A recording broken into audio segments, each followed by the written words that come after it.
मेरी तरफ से आप सबको सलाम। आज मैं आपको सेल्फ़ कंट्रोल के बारे में बताने जा रहा हूँ। जैसे कि आप अपनी स्क्रीन में देख सकते हैं कि हमारे पास काफ़ी सारी टॉफ़ियाँ हैं। अगर हम चाहें तो हम इन्हें एक बार में खा सकते हैं, मगर किसी चीज़ का ज़्यादा इस्तेमाल हमारे लिए नुकसानदेह होता है।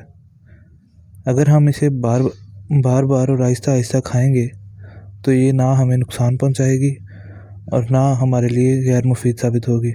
मगर अगर हम अपनी मनमानी करें और इत्मीनान ना रखें अपने अंदर और इन्हें एक मर्तबा में सारी को खाएं तो वो हमारे लिए बिल्कुल फ़ायदेमंद साबित नहीं होंगी। इससे हमें जिस्मानी मसले शुरू होंगे जो हमारे लिए हरगिज़ अच्छे ना होंगे। इसलिए हमें चाहिए कि हम अल-मसीह की बताई हुई तालीम की तरह इधर भी तहम्मुल रखें और इत्मीनान रखें। खुदा हाफ़िज़।